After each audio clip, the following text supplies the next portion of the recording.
Puji Tuhan, Shalom semuanya. Ya, suara saya jelas ya. Malam hari ini, saya ingin mengajak kita membuka dari kitab 1 Samuel, pasal yang ke-27. Saudara, sebelum kita masuk lebih dalam firman, tadi pada waktu kita menyembah, pada waktu kita masuk dalam hadirat Tuhan, saya melihat satu vision, saya melihat satu penglihatan, dan saya percaya bahwa ini akan terjadi buat banyak dari kita. Pada waktu nyembah, saya melihat seperti banyak dari saudara dan saya seperti digandeng tangan, kemudian menyeberang, seperti kisah menyeberang Sungai Yordan. Dan pada waktu kita digandeng tangan, sama sekali tidak ada kelihatan wajah ketakutan, sama sekali tidak ada kelihatan rasa khawatir.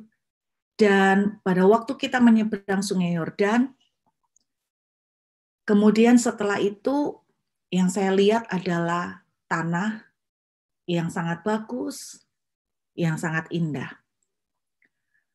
Satu kesan yang saya tangkap Bapak Ibu, bahwa 2 tahun ini seperti merupakan satu perjalanan yang tidak mudah, yang tidak gampang, seperti cerita di Alkitab bagaimana ketika Elia akan menyeberang sungai lalu kemudian dia diangkat oleh Tuhan.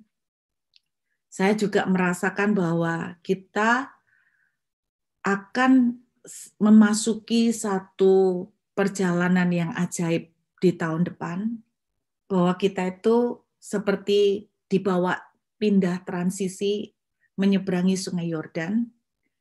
Kemudian kita akan, banyak dari saudara dan saya, kalau kita bisa nangkap dengan sungguh-sungguh mempersiapkan diri sebelum kita memasuki tahun 2022, banyak dari kita justru akan menemukan tahun 2022 kita akan sampai di banyak dari tanah perjanjian. Yang saya bilang bukan soal mati ya Bapak Ibu, tetapi yang saya tangkap adalah kita ini sedang melalui masa banyak proses dan ujian selama 2 tahun ini, tetapi kita akan dibawa Tuhan menyeberangi. Dan penyeberangan ini berbicara tentang kita akan dipindahkan oleh Tuhan dan kita akan memasuki masa kita akan mengalami banyak tanah perjanjian itu boleh digenapi dan terjadi dalam kehidupan kita. Banyak dari kita yang akan mengalami, kita mendapatkan penggenapan tanah perjanjian. Apapun bentuk tanah perjanjian itu untuk masing-masing saudara dan saya berbeda-beda. Tetapi itu satu vision yang tiba-tiba Tuhan kasih lihat. Dan sebelum baca firman, saya mau sampaikan dulu, ntar keburu lupa.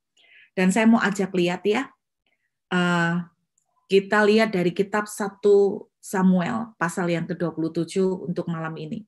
Jadi saudara siapkan hati, sungguh-sungguh kita punya waktu tinggal 2 bulan sebelum meninggalkan tahun 2021. Ada banyak orang sejak tahun 2020 mereka itu dalam tanda kutip itu tidak ngalamin apa yang Tuhan pesankan. Tidak ngalamin apa yang Tuhan sudah sampaikan. Tapi saya berdoa memasuki tahun depan, kita akan betul-betul memasuki tanah perjanjian. Banyak dari kita akan mengalami penggenapan. Banyak dari kita akan dipindahkan, dibawa transisi ke tanah-tanah yang baru. Baik itu soal pekerjaan, baik itu soal penghidupan, cita-cita, impian. Kita betul-betul akan memasuki seperti masa Yosua, di mana ketika dalam Yosua pasal pertama, itu diceritakan bahwa Yosua itu memasuki masa yang baru. Pada zaman Yosua, boleh dikatakan Yosua hampir tidak pernah mengalami kekalahan, sangat berbeda dengan zamannya Musa. Zamannya Musa itu banyak kalahnya, Bapak Ibu. Tetapi zamannya Yosua tidak pernah ada kekalahan. Jadi begitu banyak tanah-tanah yang diduduki oleh pada zaman Yosua. Lalu kesan yang saya tangkap juga, saya melihat satu jelas banget seperti tanah-tanah itu dibagi-bagikan. Dan saya percaya tahun depan akan menjadi banyak tanah-tanah itu dibagikan. Jadi masing-masing orang akan mendapatkan jatah masing-masing. Dan saya berdoa tahun 2022 akan terjadi kejelasan soal jalan kita ke depan, kejelasan soal impian, kejelasan soal prospek masa depan kita masing-masing. Amin, Bapak Ibu. Yuk kita buka 1 Samuel pasal yang ke-27, kita lihat dari ayat yang pertama. 1 Samuel pasal 27 ayat 1, kita lihat. Tetapi Daud berpikir dalam hatinya, bagaimanapun juga pada suatu hari aku akan binasa oleh tangan Saul.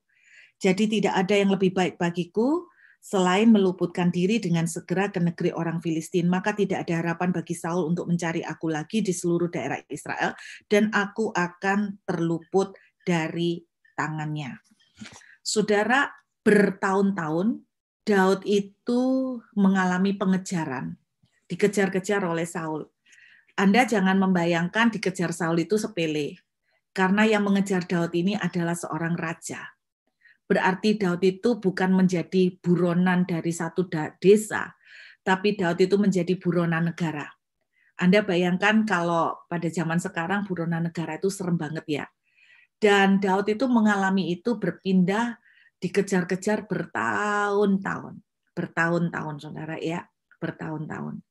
Dan saya berdoa kita akan belajar dari ada 3 kisah yang kita akan belajar supaya jangan sampai apa yang Tuhan sudah janjikan dengan tanah perjanjian untuk kita masing-masing, janji Tuhan buat kita masing-masing, boleh kita mengalami penggenapan di tengah segala keadaan apapun yang tidak mungkin. Tetapi kita justru akan mengalami penggenapan di tahun depan. Amin, Bapak Ibu. Jadi Daud itu ceritanya lari. Anda bayangkan ya, Daud itu ceritanya lari, kemudian sekian lama dia lari, sekian tahun ya. Total Daud itu dari zaman diurapi oleh Samuel sampai dia betul-betul menjadi raja atas seluruh Israel itu 13 tahun. Tetapi mayoritas dari 13 tahun ini 90% dihabiskan dalam pengejaran sebagai buronan. Anda bisa bayangkan bahwa ketika Daud itu dikejar-kejar, pasti saudara, satu titik dia kan begitu lelah dengan semua pengejaran. Nah, malam ini saya berharap apa yang saya sampaikan akan membukakan mata kita supaya kita tidak kehilangan apa yang Tuhan sudah janjikan dan siapkan buat kita tahun depan. Saudara, sekian lama Daud itu lari. Beberapa hari yang lalu seseorang konseling ke saya. Dalam konselingnya itu intinya tuh cerita gini. Kenapa dia itu ngalamin gali lubang tutup lubang, nggak selesai-selesai. Dan kemudian dia itu komentar bahwa ketika dia gali lubang, tutup lubang, nggak selesai-selesai, dia akhirnya itu putus asa, saudara ya. Putus asa intinya sampai ketakutan karena dikejar debt collector, tiap hari diteror, tiap hari diteleponin, ditagihin terus. Tapi dia ngomong, saya itu nggak mampu dan belum ada dana untuk membayar tanggungan hutang saya. Saya membayangkan bahwa apa yang dialami orang ini persis dengan posisi yang dialami oleh Daud. Selama 10 tahun lebih, dia lari dalam pengejaran Saul.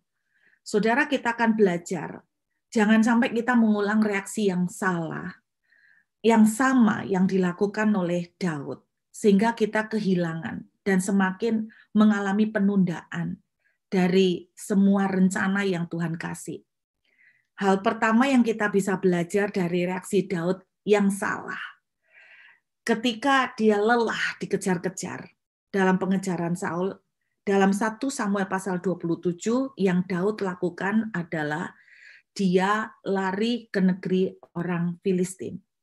Dia mencari pertolongan di bawah kepemimpinan Raja Akis. Saudara, inilah salah satu reaksi yang salah ketika kita itu dikejar dengan tekanan, ketika dikejar dengan masalah yang bertubi-tubi atau satu masalah yang sama selama beberapa tahun ini. Mungkin ada di antara saudara sedang menghadapi masalah finansial yang sama dan belum menang-menang. Kenapa kita itu tidak menang-menang? Karena kita itu salah bereaksi sehingga kita itu tidak selesai-selesai. Dan saya berdoa kita malam ini bisa belajar. Reaksi yang dilakukan oleh Daud sehingga itu makin memperlama. Dari pengejaran-pengejaran itu makin lama. Saudara, salah satu reaksi yang salah adalah Daud mencari shortcut atau potong kompas. Dia berpikir bahwa aku akan sembunyi di tengah-tengah orang Filistin. Dengan demikian, Saul itu tidak akan ngejar aku lagi. Saul memang terbukti efektif. Idenya Daud ini sangat berhasil dan terbukti ketika dia gabung dengan orang Filistin, di tengah-tengah orang Filistin, saudara, dia betul-betul tidak pernah dikejar oleh Saul lagi. Tetapi Anda harus ketahui, dia tidak dikejar oleh Saul cuman selama berapa lama? Kita lihat yuk ayat 7. 1 Samuel 27 ayat 7. Dan lamanya Daud tinggal di daerah orang Filistin adalah 1 tahun 4 bulan. Jadi dia itu memang tidak dikejar oleh Saul, tapi tidak dikejarnya itu loh, cuman 1 tahun 4 bulan. Saudara, semua yang namanya potong kompas, cari jalan paling cepat, paling gampang, itu memang membuat kita lega, tapi sebentar saja. Nggak langgeng, nggak panjang, cuman 1 tahun 4 bulan. Tetapi Anda tahu apa yang terjadi selama 1 tahun 4 bulan ini? Daud itu justru mengalami banyak penurunan. Salah satu penurunannya selama 1 tahun 4 bulan, Daud ini tidak pernah melahirkan kembali mazmur-mazmur. Daud itu tidak pernah menghasilkan lagu-lagu pujian untuk Tuhan. Selama 1 tahun 4 bulan, kalau kita membaca di kitab Mazmur, Anda akan lihat, waktu di kitab Mazmur itu seringkali muncul misalnya nyanyian Daud ketika dalam pengejaran, nyanyian Daud di Gua Adulam, nyanyian Daud ketika dalam himpitan. Tetapi ketika selama 1 tahun 4 bulan, selama tinggal di tengah-tengah orang Filistin, Daud tidak pernah satu kali pun memproduksi lagi nyanyian Mazmur. Dengan kata lain, selama 1 tahun 4 bulan, saya boleh katakan secara daging, Daud itu agak tenang. Kenapa? Daud itu agak nyantai karena tidak lagi dikejar Saul, tetapi sekaligus selama 1 tahun 4 bulan, hubungan Daud dengan Tuhan itu drop drastis. Hubungan Daud dengan Tuhan itu berkurang banyak. Bukan cuma itu yang terjadi pada penurunan Daud, tetapi gara-gara dia tinggal di tengah orang Filistin, memang Saul nggak kejar lagi. Tetapi kalau Anda baca, tidak lama kemudian, dalam waktu nggak sampai 1 tahun 4 bulan itu, di tengah-tengah kejadian itu, kalau Anda baca lagi, disitulah terjadi, Daud itu dikasih satu daerah sama Raja Akis. Daud bersama pengikutnya yang dia kumpulkan dari Gua Adulam dikasih satu daerah yang namanya Siklak.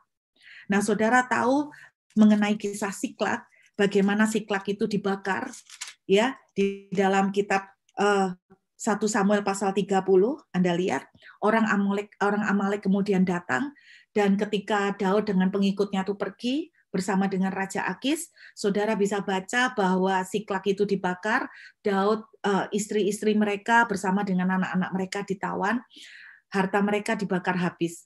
Intinya satu sisi potong kompas itu kelihatannya ngelegain untuk cuman waktu yang pendek. Tetapi yang terjadi pada Daud adalah sesuatu yang cukup mengerikan, yaitu daerahnya dibakar habis, seluruh keluarganya ditawan oleh orang Amalek. Memang pada akhirnya Daud itu ketika nangis ke Tuhan, memang pada akhirnya Tuhan memberikan penyelamatan. Tetapi selama 1 tahun 4 bulan, itulah yang terjadi. Secara daging, Daud selamat dari Saul. Tetapi secara roh, Daud mengalami penurunan drastis dari Tuhan, tidak pernah ada mazmur lagi, dan kemudian akibat yang lain adalah terjadinya peristiwa Siklak yang terbakar. Dengan kata lain, saudara, ketika kita itu punya masalah yang tidak menang-menang, Bapak Ibu dengar, kekristenan, satu bagian perjalanan kekristenan yang paling sulit adalah masa menanti.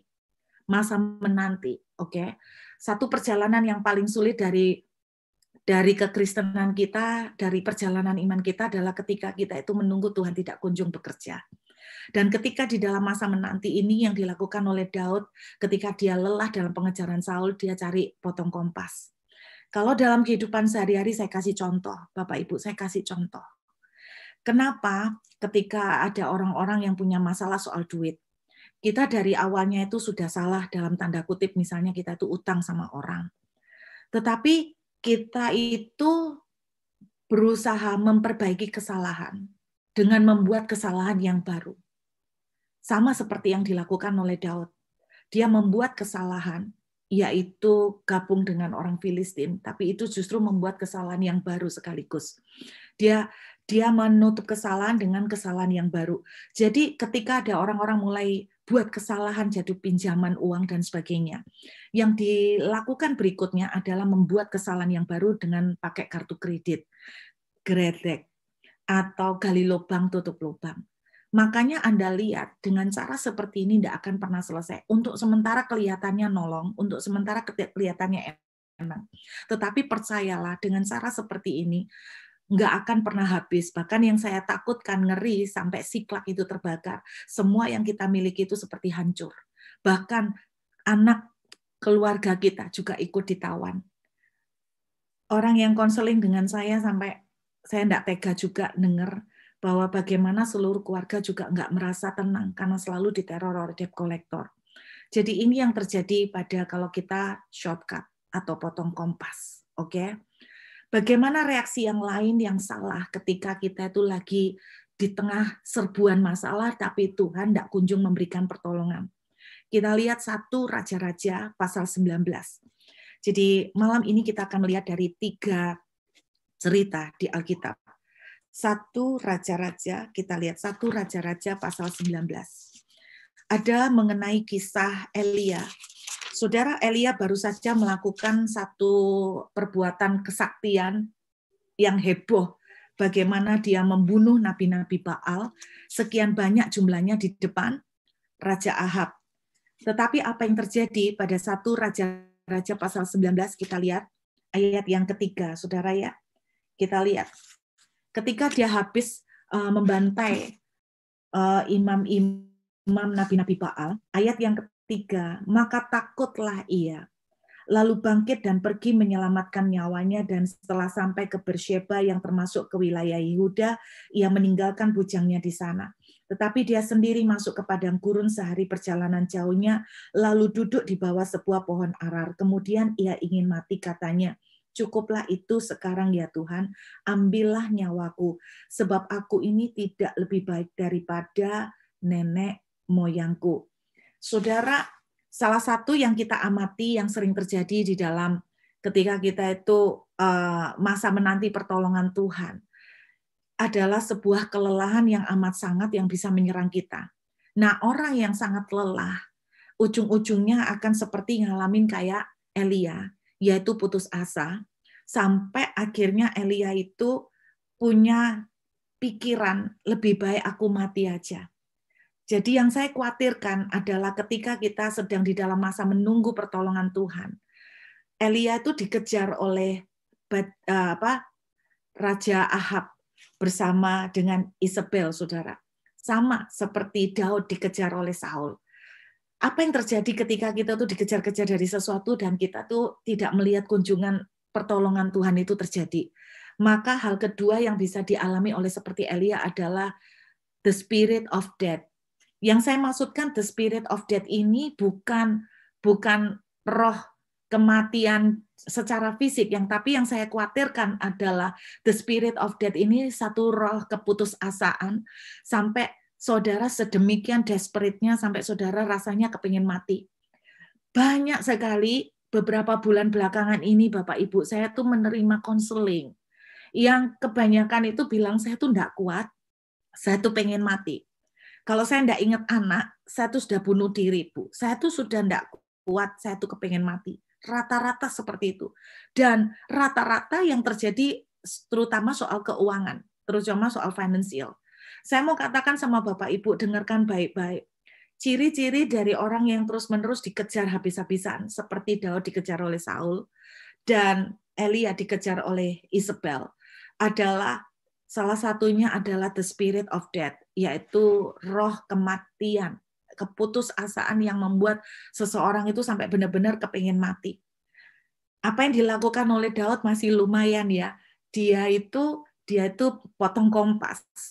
Tetapi detik ketika potong kompas itu tidak menyelesaikan, kalau saudara membaca kisah tentang Siklak yang terbakar, betapa seluruh pria-pria pada waktu itu sampai kepingin mati rasanya. Kenapa? Karena istri dan anak-anak mereka ditawan. Nah, spirit of death ini yang khawatirnya akan menyerang ketika kita itu di dalam masa penantian kita menunggu pertolongan Tuhan, tidak kunjung selesai, sementara keadaan dan pengejaran masalah semakin parah. Ini yang terjadi, dua hal aja, simple. Jadi yang pertama adalah reaksi yang dilakukan yang sering terjadi, yang membuat kita justru tidak pernah menang, adalah karena kita potong kompas. Karena kita cari cara gampang. Bapak Ibu, ketika Anda dikejar oleh Saul, ketika Anda dikejar oleh Isabel, please, maupun itu berupa utang, mau apapun masalah seperti bertubi-tubi menghantam dan mengejar saudara, please be careful dengan yang namanya potong kompas. Karena kelihatannya enak sementara, tetapi itu ujung-ujungnya akan menghancurkan kita. Dan yang kedua, please hati-hati dengan yang namanya the spirit of death sampai saudara dan saya tuh merasa kepengen mati, merasa putus asa. Nah, yang saya ingin ajarkan pada saudara, bagaimana kita bisa lari, bagaimana kita bisa menyelesaikan ketika seperti Daud, Bu, namanya dikejar-kejar terus sama Saul kan capek. Bagaimana seperti Elia, namanya dikejar-kejar juga seperti capek oleh Ratu Isabel. Nah, mari kita belajar apa yang harus kita lakukan ketika dikejar-kejar seperti ini dan kunjungan pertolongan Tuhan tidak datang-datang. Kita lihat kembali 1 Raja-Raja pasal 19. Kita lihat 1 Raja-Raja pasal 19 ayat 5 sampai 8. Sesudah itu Elia berbaring dan tidur di bawah pohon arar, tetapi tiba-tiba seorang malaikat menyentuh dia serta berkata kepadanya, bangunlah, makanlah. Ketika ia melihat sekitarnya, maka pada sebelah kepalanya ada roti bakar dan sebuah kendi berisi air, lalu ia makan dan minum, kemudian berbaring pula. Saudara, bila perlu, hal pertama yang bisa kita lakukan ketika kita mengalami pengejaran terus-menerus sementara pertolongan belum terjadi adalah ambil waktu untuk rest. Bagaimana kita rest? Macam-macam. Tiap orang itu restnya macam-macam. Betul-betul bisa berupa rest fisik, tidur, istirahat, nggak usah mikir. Ada orang yang bentuk restnya mungkin sambil berbaring di ranjang, nyetel lagu. Mungkin ada orang juga yang berupa restnya itu mungkin berteriak supaya emosinya bisa dikeluarkan, kemudian bisa rada tenang. Tapi intinya, ambil waktu rest. Jangan bikin keputusan dan jangan bikin tindakan apapun. Ambil waktu untuk rest. Seperti Elia. Saudara, Tuhan itu sabar mengikuti Elia ketika dia putus asa. Elia dibiarkan tidur, Elia dibiarkan ngomel-ngomel, Elia dibiarkan sampai curhat sama Tuhan, dibiarkan oleh Tuhan untuk rest. Ada waktu kita tuh perlu belajar untuk rest. Nah, hal kedua yang saya pengen bagikan pada teman-teman semua malam ini ya, saya pengen mengangkat satu cerita. Saya kagum banget dengan cerita ini. Kelihatan cerita ini simple, tapi memberikan sebuah hikmat bagaimana kita itu bisa keluar dari sebuah pengejaran. 2 Raja-Raja, yuk kita lihat 2 Raja-Raja pasal 6. Kita lihat dari 2 Raja-Raja pasal 6, ayat yang ke-6. Saudara, saya ajak lihat ya dari ayat pertama supaya ngerti konteks ceritanya nih. Pada waktu saya membaca ayat ini, Tuhan memberikan saya satu pemahaman bagaimana sih kita itu way out dalam mengatasi sebuah masalah. Pada suatu hari, berkatalah rombongan nabi kepada Elisa, cobalah lihat tempat tinggal kami di dekatmu ini adalah terlalu sesak bagi kami. Baiklah kami pergi ke sungai Yordan dan masing-masing mengambil satu balok di sana supaya kami membuat tempat tinggal untuk kami. Jawab Elisa, pergilah. Lalu berkatalah seorang, silakan ikutlah dengan hamba-hambamu ini. Jawabnya, baik aku akan ikut. Maka ikutlah ia dengan mereka. Setelah mereka sampai di sungai Yordan, mereka pun menebang pohon. Dan terjadilah ketika seorang sedang menumbangkan sebatang pohon, jatuhlah mata kapaknya ke dalam air. Lalu berteriaklah ia, wahai tuanku, itu barang pinjaman. Tetapi berkatalah abdi Allah, kemana jatuhnya? Lalu orang itu menunjukkan tempat itu kepadanya, kemudian Elisa memotong sepotong kayu, lalu dilemparkannya ke sana, maka timbullah mata kapak itu dibuatnya. Lalu katanya, ambillah, orang itu mengulurkannya dan mengulurkan tangannya dan mengambilnya. Saudara, ini cerita simpel. Jadi ada rombongan orang-orang yang sedang membangun tempat tinggal. Lalu diceritakan ada orang yang lagi menebang pohon, ternyata mata kapaknya jatuh, masalahnya itu pinjaman. Saudara, mata kapak itu biasanya memang pada zaman dulu ya, mata kapak itu diikatkan dengan gagangnya, itu dengan menggunakan tali atau rotan, dan beberapa kali bisa terjadi insiden mata kapak itu copot. Masalahnya kalau copot di tanah nggak masalah. Nah, Alkitab menuliskan mata kapak ini jatuh ke air. Nah, namanya mata kapak dari besi pasti berat dong. Jatuh ke air dan air sungai Yordan itu cukup dalam. Sehingga orang ini teriak, dia panik, dia kalap. Kenapa? Karena mata kapak ini pinjaman. Mata kapak ini alat untuk kerja. Bayangkan pinjaman, saudara. Kalau barang sendiri nggak apa-apa, tapi kalau pinjaman itu lain ceritanya. Pinjaman. Perhatikan cara Tuhan bisa mengajarkan kepada kita bagaimana kita itu way out untuk sebuah masalah yang panjang. Saudara, kalau yang namanya pinjaman, ini masalahnya bisa jadi panjang, saudara ya. Kemudian Elisa nanya gini, perhatikan di ayat yang ke-6, kalimat pertama, kalimat A. Elisa tanya gini, kemana jatuhnya? Di mana jatuhnya? Bapak Ibu, waktu saya baca ayat ini, Tuhan mengajarkan satu pemahaman begini. Ketika kita ada dalam satu problem, ingat ya, kita perlu belajar rest dulu. Rest itu bukan untuk kalah, tapi untuk membangun kekuatan baru untuk bisa bangkit. Karena ketika kita tuh putus asa, ketika kita lagi suntuk, kita nggak bisa mikir. Mata kita jadi kabur. Kita perlu rest. Nah, hal kedua kalau kita belajar, Elisa tuh ngomong begini, di mana jatuhnya, kemana jatuhnya. Saudara, way out dari satu masalah apapun itu. Cari titik awal, di mana awal mula masalah itu berasal. Mulai munculnya itu kayak apa? Akarnya itu seperti apa? Jadi gini, saudara pernah nggak ngalamin kehilangan misalnya kunci rumah? Atau saudara itu lupa naruh dompet di mana? Maka yang Anda akan lakukan, Anda itu akan berusaha nginget sebentar. Terakhir kali aku mengeluarkan duit dari dompet itu di mana? Lalu Anda mulai trace back, betul nggak?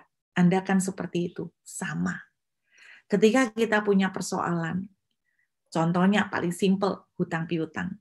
Saya cuma mau katakan begini, coba Anda pikirkan kembali, trace back, akar pertamanya itu dari mana? Kalau akar pertamanya itu semua masalah ini jadi kompleks, gara-gara akar pertamanya karena gredek kartu kredit, maka itu yang harus kita selesaikan. Itu yang harus kita selesaikan. Berarti kalau akarnya dari kartu kredit itu tambah bengkak, maka yang perlu kita hentikan adalah kartu kredit. Kalau ketika Anda gredek itu yang membuat masalah itu semakin parah, itu yang Anda harus hentikan. Amin, Bapak Ibu. Cari di mana akarnya, cari di mana jatuhnya. Kemudian setelah itu kita mulai belajar, kalau kita udah ketemu akarnya, kita mulai akui, kita mulai bertobat. Amin, saudara. Ketika Elia istirahat, yang dia lakukan berikutnya adalah dia curhat sama Tuhan. Tuhan, aku tuh capek, tahu nggak? Aku tuh merasa semua orang itu nggak ada yang nolong aku. Aku merasa berjalan sendirian dan sebagainya. Dia curhat. Tetapi intinya dia tetap menghampiri Tuhan. Nah, ketika kita udah tahu akarnya, maka langkah berikutnya yang kita perlu lakukan adalah mari kita menghampiri Tuhan. Kita menghampiri Tuhan. Amin, saudara. Setelah kita tahu itu akarnya, kita menghampiri Tuhan. Mereka menghampiri Elisa. Lalu kemudian apa? Sebuah mujizat terjadi. Terjadi apa mujizat? Anda bayangkan, kapak itu dari besi. Tetapi tiba-tiba kemudian bisa ngapung di permukaan air. Bisa ngapung. Ini yang saya percaya, yang Tuhan akan lakukan. Ketika kita belajar rest, kemudian kita belajar berpikir apa yang kita udah salah di belakang. Apa yang dari mana semua ini muncul? Ketika saudara punya masalah dengan seseorang, dari mana semua ini muncul? Dan ketika saudara tahu, dari sebuah peristiwa ini, kemudian kita datang, kita beresin, kita akuin, apa yang kita kerjakan, dan kemudian yang kita lakukan adalah kita menghampiri Tuhan dan menyerahkan semuanya ke Tuhan. Anda jangan pernah membatasi. Tuhan tiba-tiba bisa membuat kapak yang dari besi itu mengapung di atas permukaan air. Saudara tidak akan pernah bisa membayangkan tiba-tiba Tuhan tuh buka way out yang tidak masuk akal, yang bisa Tuhan kerjakan dalam kehidupan saudara untuk memberikan pertolongan. Saudara, saya masih ingat gini, ada satu orang yang terlibat utang. Hutangnya ini sangat banyak sekali. Beberapa tahun yang lalu, orang ini sekitar umur 50 tahun lebih ya, itu menghampiri saya. Terus dia konseling, dan saya dengar ceritanya tuh sampai sumpek Bapak Ibu. Anda dengar? Saya dengar ceritanya tuh sampai sumpek. Hutang, gali lubang, tutup lubang, dan dia kasih lihat saya semua catatan hutangnya. Dia kasih lihat semua catatan hutangnya. Terus kemudian saudara tahu apa yang terjadi? Dia bilang, dia juga sampai hutang sama saudara-saudaranya. Sampai hutang kebutuhan hidup sehari-hari itu dia hutang. Semua catatan hutang selama 10 tahun. Bayangkan, catatan hutang selama 10 tahun itu dia lakukan. Kemudian, saudara tahu apa yang terjadi? Wah, sumpek dia. Dia punya anak 4. Dan dia tuh cerita setiap hari dia sama istri dan sama anak-anaknya, isinya rame bertengkar. Pokoknya masalah itu begitu sampai begitu banyak bertubi-tubi, dan dia tuh ngomong gini, saya tuh putus asa, Bu, saya pengen mati. Saya enggak tahu bagaimana harus mengatasi ini, harus mulai dari mana, seperti benang ruwet, saya enggak tahu harus start dari mana. Saudara, yang saya ajak adalah, Pak, yuk belajar rest dulu. Belajar istirahat. Saudara, saya pergi ke rumahnya orang ini, tiba-tiba Tuhan gerakkan saya datengin rumahnya. Saya kaget Bapak Ibu waktu lihat rumahnya, mohon maaf. Rumahnya itu kecil seperti kandang ayam, sungguhan. Seperti kandang ayam. Cuman 1 kamar, anak 4, terus kotornya enggak karu-karuan. Kecil banget di sebuah gang di Surabaya. Saudara tahu, saya tuh ngajak mereka belajar untuk istirahat dulu. Tenang dulu, belajar istirahat. Dan ketika mereka udah mulai lebih tenang, pokoknya mereka mulai saya ajak, yuk datang ke Tuhan, yuk sembahyang, tenang, nyembah, anak-anaknya. Kemudian kita mulai cari runtut akarnya. Salah satu akar, jangan dipikir kalau soal keuangan, akarnya pasti soal keuangan, belum tentu Bapak Ibu. Jadi salah satu akar awalnya ternyata mereka ini satu keluarga, mohon maaf, mereka ini adalah pengikut perdukunan. Jadi satu keluarga ini pengikut perdukunan. Jadi kemudian mereka mulai dalam tanda kutip cari pelarisan dari situ, terus tambah buka apa? Buka yang negatif, saudara. Dari situ, akhirnya akarnya kita cari satu-satu. Salah satunya perdukunan. Terus kemudian kita mulai tahu satu keluarga ini saling benci, anak benci sama orang tua benci sama anak, suami mangkel sama istri kecewa sama suami. Akhirnya kita selesaikan itu satu-satu. Urusan finansial belum bisa selesai. Karena kita juga nggak tahu mau ngapain. Dia mau kerja apa? Umurnya udah 55 tahun. Mau cari kerja di mana? Mau ngelamar kerja. Siapa yang mau nerima orang pegawai 55 tahun? Mau bikin bisnis, duit modal dari mana? Uang utang aja untuk sehari-hari aja nggak punya duit. Saudara, kita secara finansial nggak bisa kita lakukan apa-apa. Tetapi yang bisa kita bereskan adalah perasaan kepahitan, kejengkelan, terus kemudian perdukunan kita cut, kartu kredit kita cut semuanya. Itu yang bisa kita lakukan. Kita selesaiin akarnya. Pokoknya lubang-lubang jatuhnya itu kita selesaiin satu-satu. Setelah itu, selebihnya berserah sama Tuhan. Saya cuma ajak mereka, yuk sering nyembah sama Tuhan. Mengucap syukur, menghampiri Tuhan. Saya tidak pernah menyangka di luar dugaan. 2 bulan kemudian sesuatu terjadi Bapak Ibu. Tiba-tiba orang ini satu kali tergerak banget naik bis, menuju ke satu daerah, dan ketika dia sampai di daerah itu ada satu pabrik bekas dari pabrik gula. Jadi pabrik ini adalah bekas dari pabrik gula.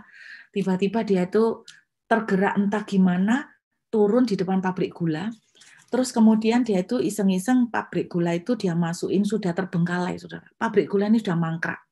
Rupanya enggak tahu gimana, yang punya itu juga gimana, enggak ngerti, pagernya juga sudah hancur, pokoknya dia itu iseng-iseng nganggur, ya kayak orang pemulung lah saudara, mungkin ngeliat-ngeliat apa yang bisa dikerjain, barangkali dia bisa mungut apa gitu kan, namanya juga orang udah lagi nggak punya ide. Dan singkat cerita, dia nemukan di pabrik gula ini, karena dulunya pabrik gula itu ternyata ada besi-besi tua yang terbengkalai di dalam pabrik gula ini. Dan pada waktu dia usut-usut, dia cari tahu gimana dia bisa menemukan istilahnya akses untuk ngontak yang berhubungan dengan pabrik gula. Akhirnya itu dalam waktu cepat dia bisa menemukan. Dan saudara yang nggak masuk akal ketika dia itu nanya sama yang punya pabrik gula ini, intinya dia tuh nanya, kalau misalnya besi-besi tua itu yang udah nggak kepake itu dia beli, kira-kira dijual harga berapa? Yang amazing yang punya pabrik gula ini, ternyata dia bilang ambil aja, kita nggak pakai, itu udah bertahun-tahun. Kalau kamu mau jual ya udah jualan. Kita udah nggak terlalu ngurusin itu, kita udah nggak punya waktu untuk ngurusin itu. Saudara percaya atau tidak, dari jual barang besi tua yang ada di pabrik gula itu, nggak masuk akal. Saya waktu dengar ceritanya, kok bisa ya ada model kayak gini? Kok bisa ya ada cerita kayak gini?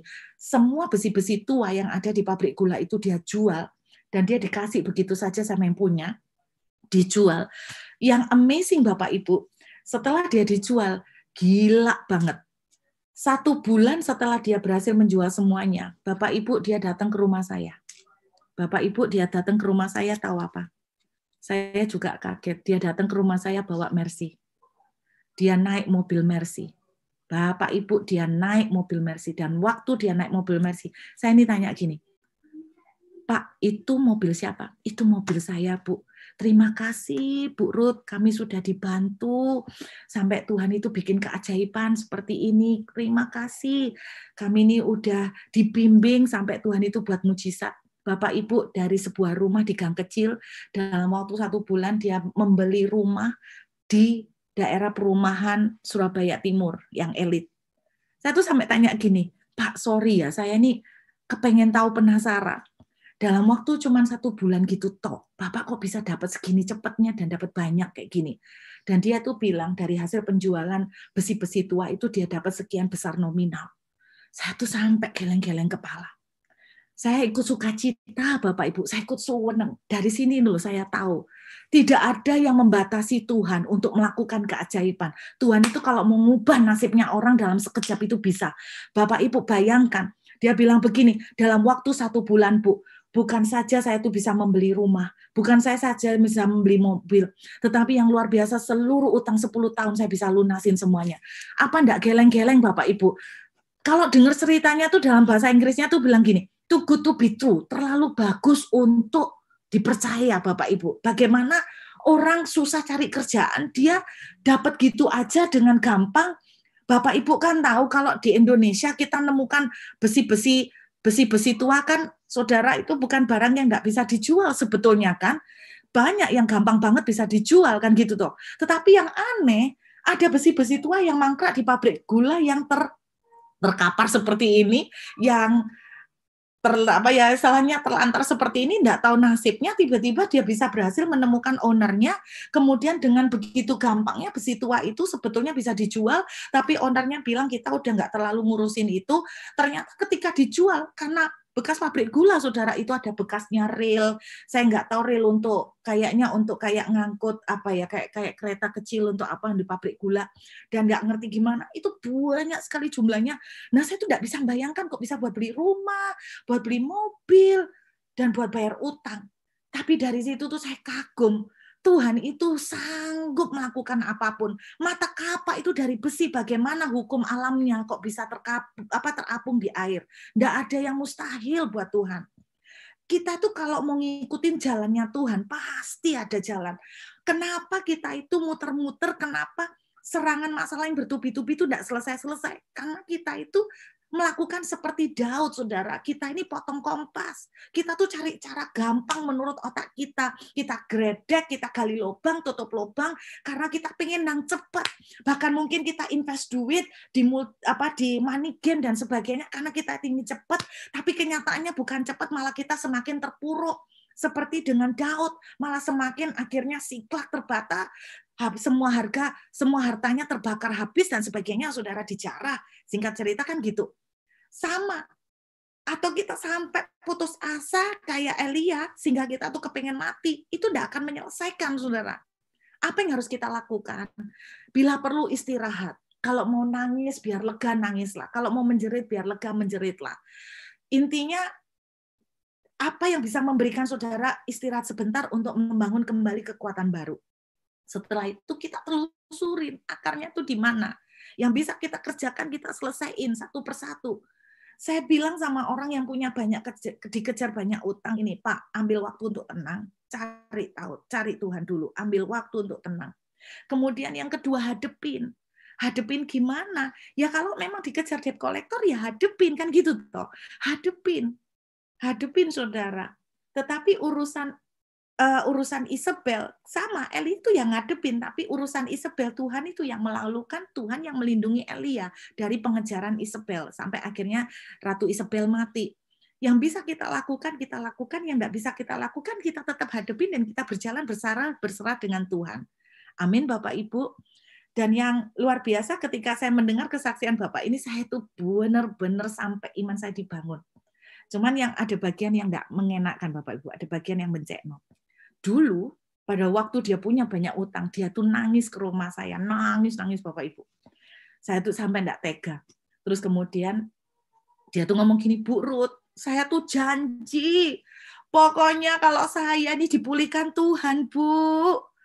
Wes, ndak muluk-muluk, Bu, utang saya selesai. Pokoknya saya itu ndak akan lupa sama Bu Ruth. Apalagi sampai Tuhan itu memulihkan keuangan kami itu, Bu. Bukan tipe orang yang akan melupakan. Pokoknya saya ndak akan lupa, Bu Ruth ndak akan lupa. Betul, dia ndak lupa sama saya. 1 bulan setelah dia menikmatin semuanya, dia datang ke rumah saya. Dia bawa 1 keranjang isi jeruk, isi anggur, isi pokoknya keranjang buah-buahan. Dalam hati saya tuh mikir gini, aku kok koyo dibesuk koyo orang sakit ya di rumah sakit, dikei persembahan buah-buahan gitu ya. Jadi saya dibawain keranjang buah-buahan, bukan yang gede, Bapak Ibu, jangan dibayang lo parcel yang gede, parcel yang kecil tuh loh isi buah-buahan, kayak persis kalau Anda Bapak Ibu datang berkunjung nyambangin teman ke rumah sakit, itu loh dibawa ke saya. Tetapi bagian yang menurut orang Surabaya tuh istilahnya bencekno, itu gini. Tiba-tiba waktu datang di rumah saya, itu ada 1 Mercy, dia yang ngendarai. Terus ada 2 mobil lain, mobil jelek. 2 mobil lain. Dari mobil-mobil ini keluar orang. Wah, total. Tiba-tiba rumah saya yang kecil digerubuti banyak tamu. Total sekitar ada 15 orang. Dari 3 mobil ini. Saudara tahu apa yang terjadi? Kenapa dibawa rombongan dari 2 mobil yang lain? Dia bilang gini, Bu Ruth, saya tuh terima kasih sudah dibimbing sama Bu Ruth. Terima kasih, saya tidak lupa. Thank you. Nah, keluarga saya, ini kan dulu saya utangnya sama keluarga dari istri saya. Nah, ini keluarga saya, Bu Ruth, banyak yang susah, kayak saya dulu. Nah, saya minta tolong Bu Ruth layani mereka satu-satu. Ini saya bawa mereka, tolong ya Bu Ruth, jangan ditolak. Tolong, seperti Bu Ruth bimbing kami. Tolong, benar, mereka tuh juga susah, Bu. Tolong bantu mereka. Oh, Bapak Ibu, itu bahasanya orang Jawa apa ndak kudu mencakar-cakar gini Bapak Ibu. Ya orang buencekno banget ya. Dikei ating rogo rempel orang Jawa bilang. Benar Bapak Ibu.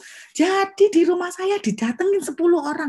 Mukanya semua persis mukanya Bapak ini piro bulan yang lalu, muka stres, sumpah, Bapak ini sekarang, wah muka klimis, Bapak Ibu, pakaiannya dulu lecek, kaosan, gembosin, kemprok, sekarang waktu itu datang ke saya, wah necis, pakai hem.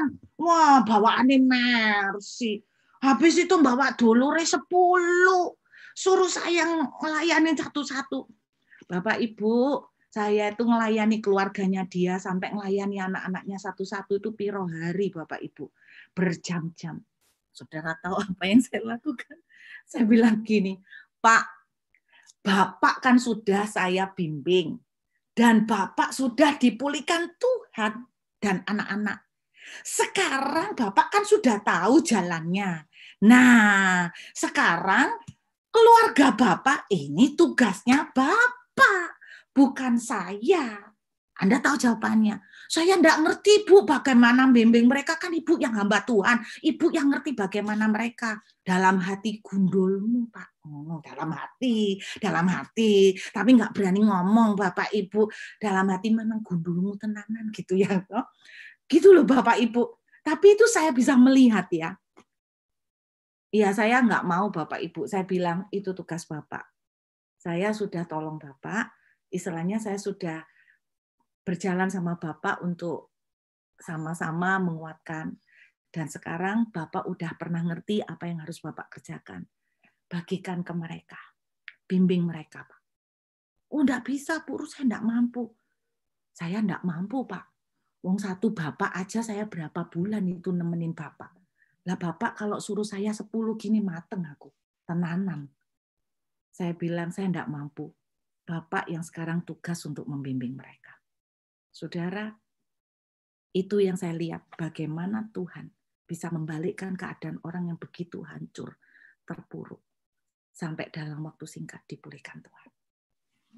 Saya mau akhiri, Bapak Ibu, ingat, sebelum kita meninggalkan tahun 2021, mari, kalau Anda mengalami pengejaran dari satu persoalan, seperti Daud dikejar Saul, seperti Elia dikejar Ratu Isabel, mari belajar dari pengalaman mereka. Kalau Anda ingin ini segera selesai, jangan potong kompas. Hadapin. Jangan potong kompas karena pengen cepat.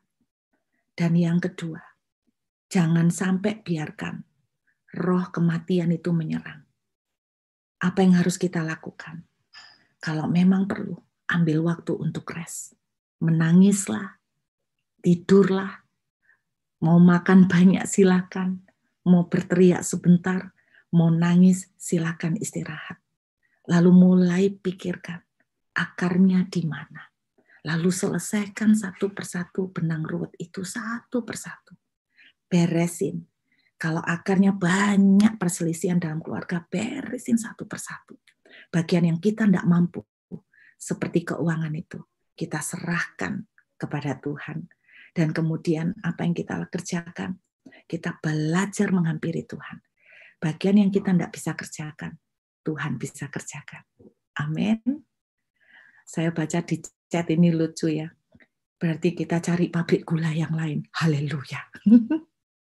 Mudah-mudahan Bapak Ibu bisa menemukan pabrik gula yang lain dengan owner yang malas untuk jual besi-besi tua. Saya tidak tahu cara apapun Tuhan bisa kerjakan dengan cara yang tidak masuk akal. Jangan potong kompas, jangan putus asa. Jangan biarkan roh maut itu menyerang sampai Anda kepengen mengakhiri. Selalu ada harapan bersama dengan Tuhan. Amin. Selalu ada harapan bersama dengan Tuhan. Berhenti lari dari masalah, hadapin. Istirahatlah, cari akarnya. Kemudian ayo datang mendekat sama Tuhan seperti Elia. Ketika dia istirahat dengan Tuhan, Tuhan buka jalan, Tuhan lindungi dia dari Ratu Isabel, bahkan Tuhan mengurapi dia dengan double anointing. Setelah itu apa yang dilakukan Elia? Dia mengurapi dan memilih 2 orang. Satunya raja, satunya penggantinya dia yaitu Elisa. Ada double anointing yang Tuhan akan kerjakan, yang Tuhan bisa lakukan dalam kehidupan kita. Anda jangan putus asa ketika Anda hari ini seperti dikejar bertubi-tubi. Kalau kita bisa bereaksi dengan benar, kita akan menerima double anointing. Jangan potong kompas dan jangan putus asa. Selalu ada jalan. Mujizat ini yang Tuhan taruh dengan kuat. 2022 ada mujizat mata kapak yang mengapung. Artinya di luar sistem, di luar hukum alam, ada mujizat mata kapak yang mengapung. Tidak ada yang mustahil untuk Tuhan. Bagian yang terjadi, mungkin saudara sudah bertahun-tahun terjerat dalam satu persoalan yang tidak selesai-selesai. Dengarkan, ini yang tadi Tuhan katakan. Waktunya akan tiba, kau akan menyeberang sungai Yordan. Kau akan sampai ke tanah baru. Kau akan sampai ke tanah Kanaan. Penyelesaian, penggenapan, kebebasan, kemerdekaan. Amin, saudara. Penggenapan yang sempurna akan terjadi. Tetapi supaya saudara dan saya menang, ingat, jangan biarkan keputusasaan menyerang.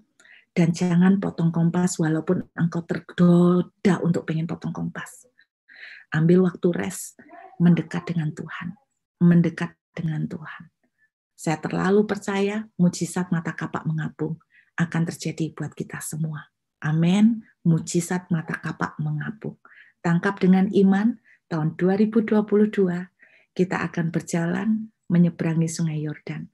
Seperti Yosua pasal 1, di mana setelah itu Yosua menduduki banyak sekali tanah-tanah yang baru. Ada banyak tanah baru.